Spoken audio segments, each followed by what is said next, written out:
Welcome to the Deep Dive. You're joining us today because you're keen to explore a fascinating slice of history without getting lost in endless details, and that's exactly what we're about. Today we're looking at how music was used for healing, specifically in the Middle Ages. Yeah, it's a really interesting area. We've got some really illuminating historical snapshots that help us understand this. We'll be considering how a writer around, say, the year 1100 describes St. Dunstan's musical abilities. Okay. And then we'll jump forward a bit to a 13th century set of rules from St. Augustine's Abbey that, well, they touch on music in their infirmary. Right. And finally, we'll draw on some insightful modern analysis, to help us connect the dots. Okay, great. So our aim in this deep dive is to really understand the thinking behind music as therapy back then. It's not enough to just say, oh, they used it. We want to uncover the why the beliefs and the practices and how those maybe evolved over time. Okay, let's get into it. Right. Let's begin by looking at those early ideas, particularly within monastic life. Our oldest account comes from Eadmer, who wrote about St. Dunstan. Now, Eadmer portrays Dunstan, who was a major figure a couple of centuries earlier, as someone incredibly skilled in music. He tells us that Dunstan used his musical talent to sort of calm troubled minds, shifting their focus away from everyday worries towards what Eadmer termed celestial harmony. Celestial harmony. That paints a picture of music as almost a spiritual balm, doesn't it? It really does. Eadmer even likened Dunstan's music to an echo of harmonia coelestis, which, well, it immediately brings to mind that ancient idea, the music of the sphere. Exactly, that Pythagorean concept. Right, that the cosmos itself creates harmonious sounds. Eadmer clearly believed it had a real benefit, maybe even a healing quality. So I guess the key insight here is that early connection between music, spiritual well-being, and this sense of cosmic order. Precisely. And this aligns with a long-held belief, stretching way back to ancient Greece, and a fundamental link between music and the order of the universe and the human soul, too. But then we encounter a very different perspective when we look at the 13th century customary from St. Augustine's Abbey, also in Canterbury, but, a couple of centuries later. Okay. This document laid out the specific rules for the monastery, including how their infirmary, their hospital, basically was to be run.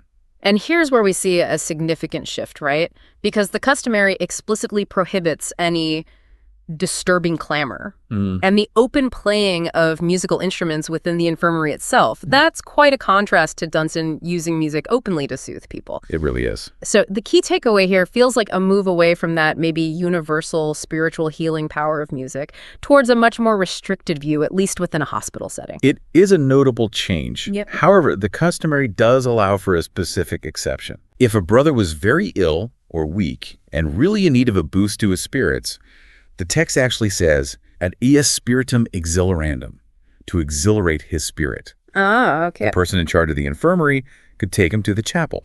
And there, with the doors closed, someone could quietly play a stringed instrument, like a psaltery perhaps, just for him. So it's very controlled then, almost prescribed, not this kind of freely offered solace we saw with Dunstan. Exactly. It seems less about some grand cosmic healing power and more about, well, simply lifting the mood of a very sick person. Yeah, it's very practical. It's almost like giving someone nourishing food or something. It suggests a much more limited, pragmatic understanding of music's benefits in that specific medical context. Precisely. The language used is much more down to earth. There's no mention of celestial harmony or, profound spiritual effects. The sole aim is to raise spirits, to provide a melioratio, which is just a limited improvement in well-being. This difference in how they talk about music compared to Eadmer is really striking. What's fascinating here is this shift in focus from that big universal idea to a very specific, almost clinical application. You suggested this might reflect a broader intellectual change. Can you elaborate on that a bit? What were the big shifts in thinking happening between, say, the 11th and 13th centuries? Well, some historians think this shift could be related to the growing influence of Aristotle during this period. While Plato, whose ideas probably inform Eadmer's view, emphasized these ideal cosmic harmonies, Aristotle favored a more hands-on observational approach to understanding the world. Right, more empirical. Exactly. And the customary's focus on the immediate effect of music on a sick person's mood, well, that aligns much more with that practical viewpoint. And building on this more practical approach we saw in the St. Augustine's customary, let's look at the scholastic perspective. So actually, but before we get to John of Erfurt, Let's consider William of Auvergne first. Right, William of Auvergne. What did thinkers like him have to say about all this? Well, William of Auvergne, he was a bishop in Paris in the first half of the 13th century, and he actually discussed the healing powers of music in his writings. Interestingly, he starts by outlining Plato's concept, the soul of the universe, having a musical structure, and the human soul mirroring this, which implies music could affect us because of this shared foundation. So he's definitely presenting the traditional view first. Okay, setting up the established idea before maybe knocking it down. Exactly. Because William pretty quickly rejects Plato's explanation. He uses everyday examples like, we enjoy eating when hungry, but not because our bodies are literally made of food. Right, makes sense. And he also uses logic. He points out that the music of the spheres, as they understood it, couldn't really exist because sound needs physical collisions, which they didn't think happened up in the heavens. Ah, I see. So a key insight here is the rejection of that old cosmological explanation for music's power, at least by some thinkers. So he dismisses this grand cosmic connection, but did he still think music had therapeutic value? Did he throw the baby out with the bathwater? No, that's the interesting part. Despite rejecting Plato's reasoning, William still believed that music did have a therapeutic effect, especially for what he called diseases of the spirit. Diseases of the spirit, like what we would call mental health issues today. Pretty much. Yeah. Things like insanity and melancholia. He even made this empirical observation that doctors might accidentally cure mental conditions using music without even understanding precisely how it worked. Wow. That's a surprisingly modern-sounding thought, isn't it? That a treatment can work even if you don't fully grasp the mechanism. Really is. It suggests a recognition of music's power based on observation, not just theory. Okay. Now, building on this more practical thread, let's look at John of Erfurt. He was a Franciscan who wrote a manual for confessors. His perspective is maybe even more grounded. He basically stated that listening to or playing music was acceptable for legitimate reasons. Praising God, sure, but also for recreation, particularly for people who are weak or unwell. So again, the emphasis is on tangible benefits for the sick. And the fact that this shows up in a guide for confessors who are dealing with, ordinary people, that seems significant. Absolutely. It suggests this understanding of music's role was maybe becoming more widespread, less confined to just philosophical circles. Yeah, I think that's right. It really highlights a move towards a more accessible, less abstract understanding of music's benefits. We're seeing that shift away from purely philosophical explanations toward more practical considerations, much like we saw in the St. Augustine's Customary. This seems to lead us naturally to the role of confession itself and maybe the influence of the medical field. How did these areas interact with the idea of music and well-being? Well, the Fourth Lateran Council in 1215 was a really crucial moment here. It emphasized reform within the church, and a big part of that was the importance of spiritual health. Right. A key outcome was the decree requiring annual confession. And priests increasingly took on this role of being physicians of souls. Physicians of souls. I like that. Yeah. And interestingly, the council also instructed physicians of the body to advise their patients to first seek guidance from these physicians of souls. Wow. Okay. So that created a direct link, didn't it, between physical and spiritual health within the sort of official framework. Exactly. A fascinating intersection.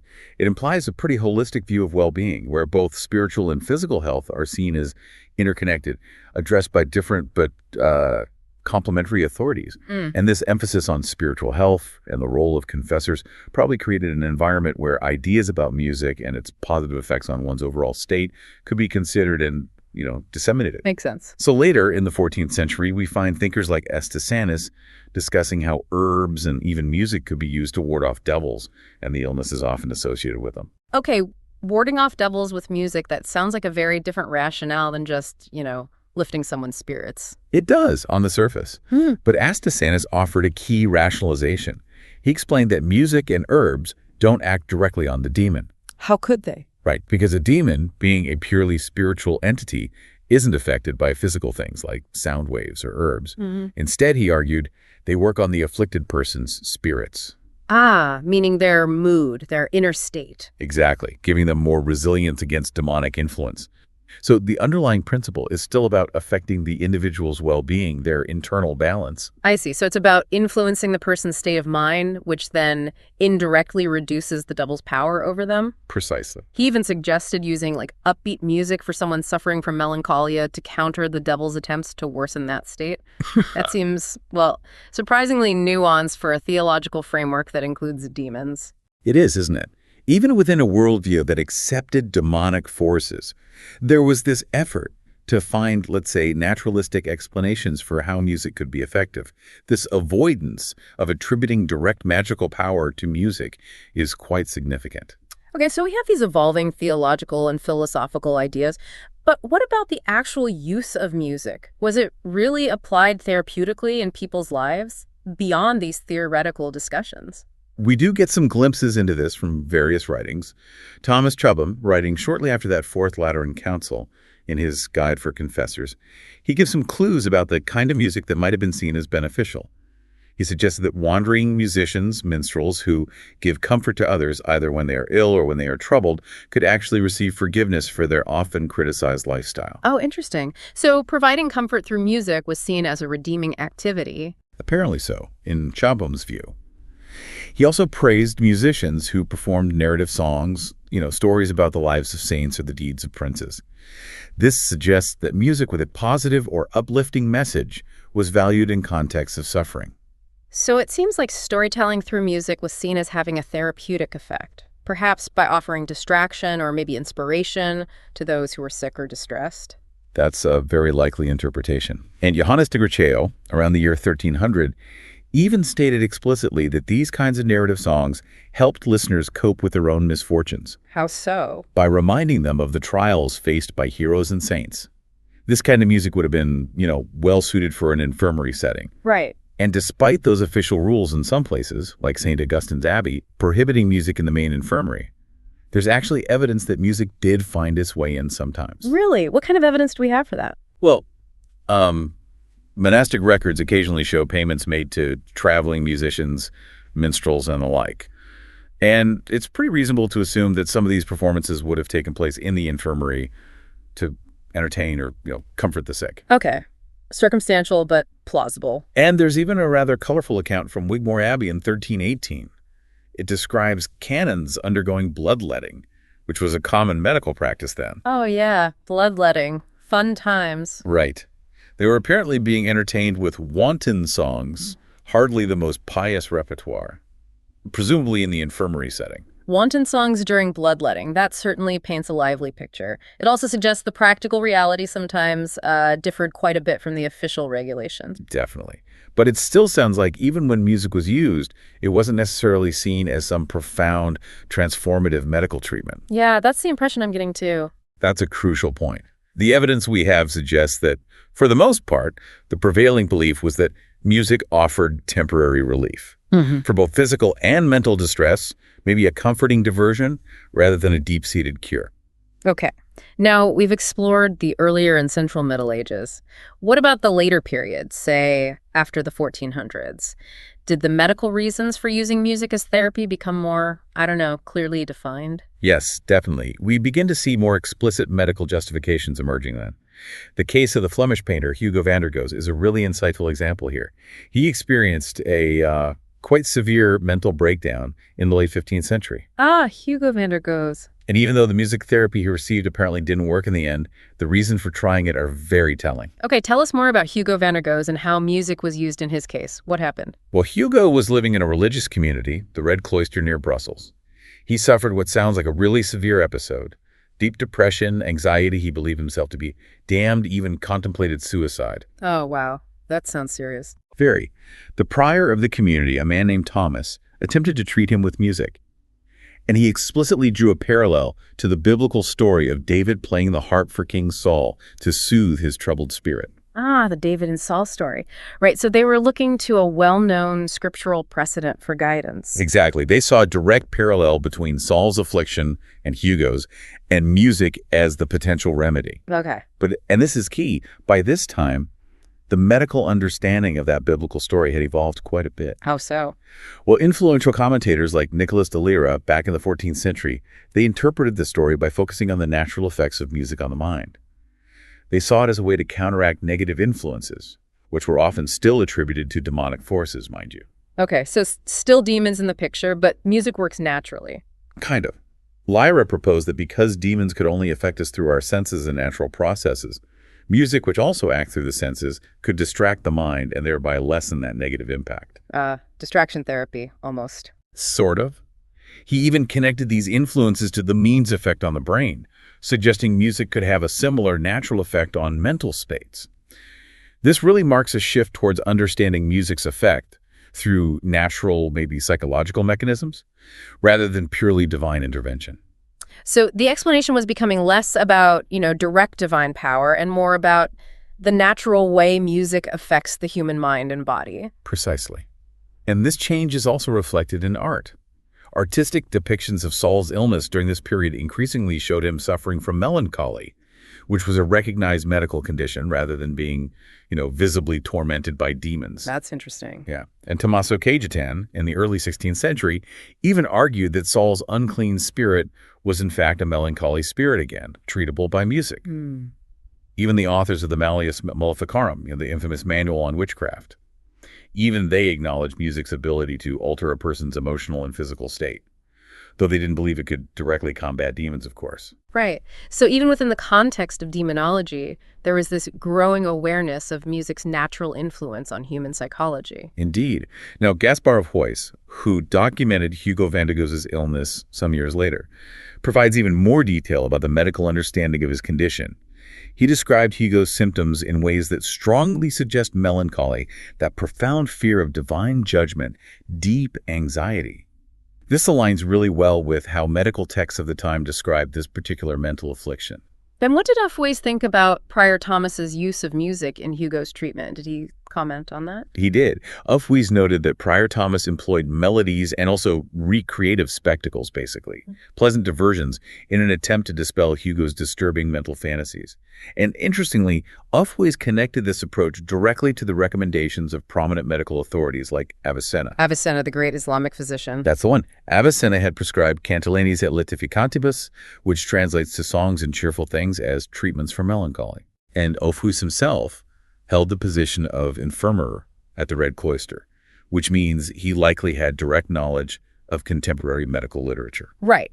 So this suggests that Prior Thomas's actions, while maybe inspired by the biblical story, were also pretty much in line with established medical practices for treating mental distress at the time. That's the strong implication. Yeah. The use of music wasn't just some folk remedy. It was actually integrated into the broader medical understanding of mental illness. Fascinating. Huys discussed various explanations for Hugo's condition.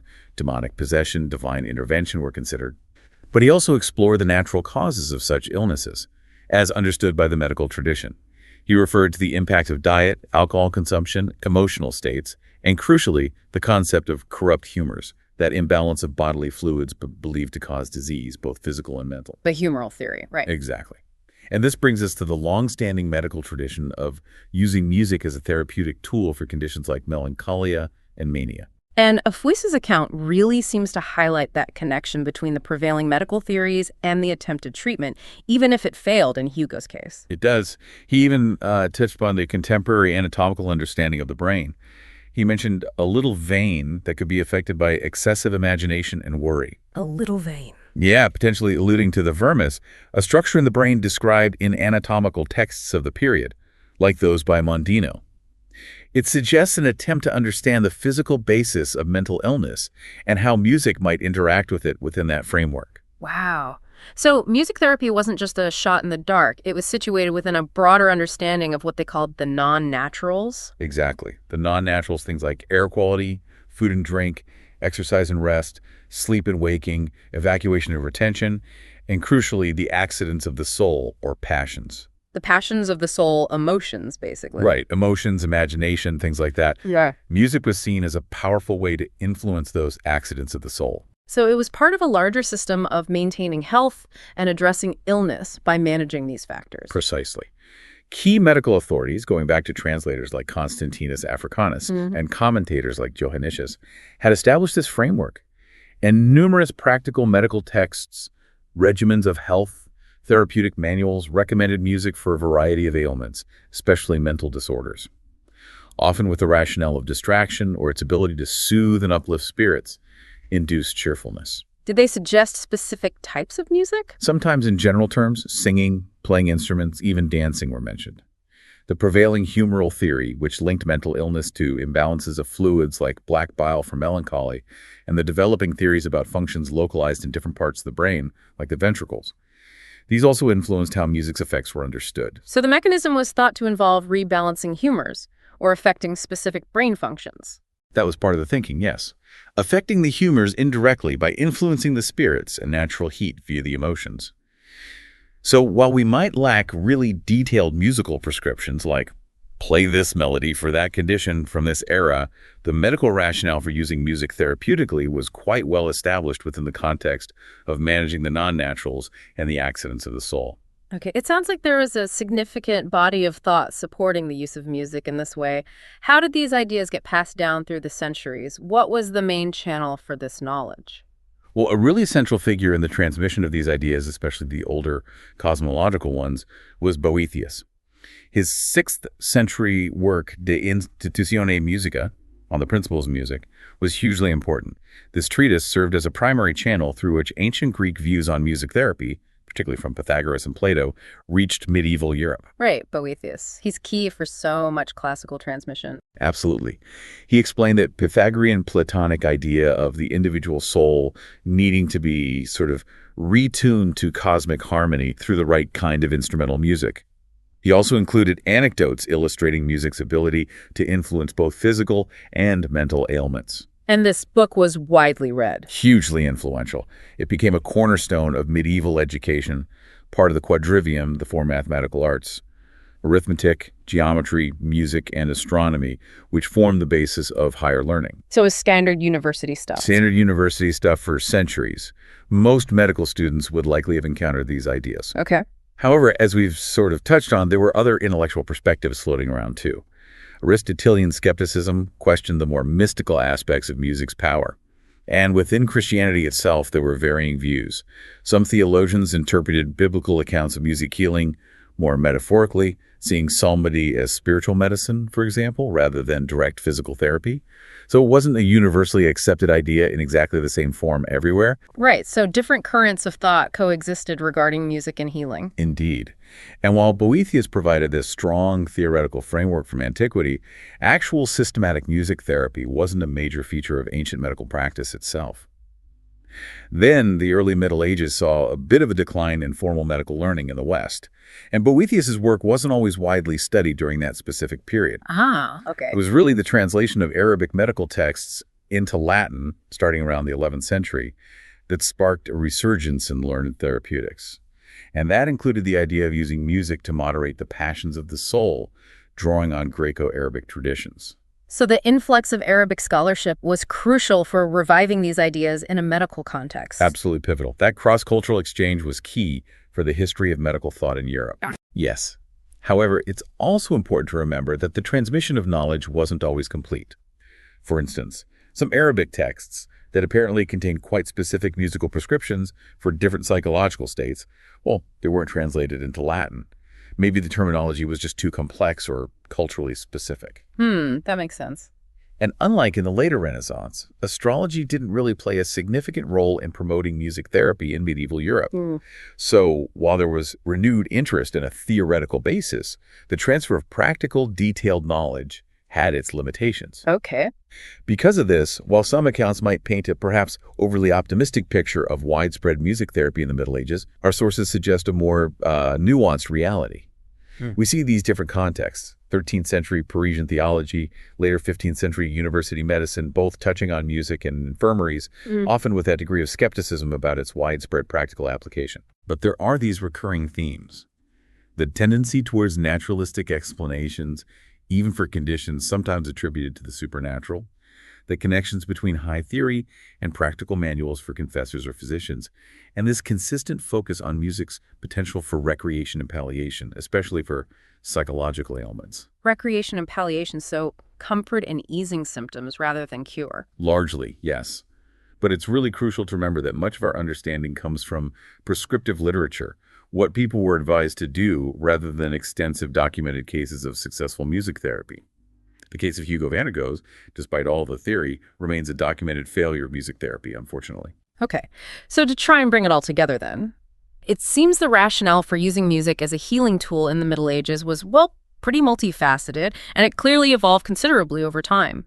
We see that shift from early spiritual and cosmological explanations, like Eadmer's view of St. Dunstan, towards more empirical and medical rationales later on, grounded in theories about bodily humors and music's influence on emotions and imagination, the accidents of the soul. Precisely. There was this fascinating interplay between theological, philosophical, and medical viewpoints shaping the understanding of music's power. And while the therapeutic potential of music was certainly recognized in theory and discussed quite extensively, the practical application and the documented effectiveness, well, they appear to have been more limited than the theories might suggest. Which brings us to a final thought for you, our listener. Considering these often quite elaborate theoretical frameworks for music therapy that developed in the Middle Ages, why do we actually see so little documented evidence of it being widely and successfully applied? What does this apparent gap tell us about the challenges of translating theoretical knowledge into effective practice, even when the reasoning seems, pretty sound on paper? And maybe how might our own modern approaches to music therapy today, with all our scientific understanding, still face similar hurdles? Or perhaps do they echo some of these historical perspectives in ways we don't always realize? It's definitely something to ponder. Thanks for joining us for this deep dive.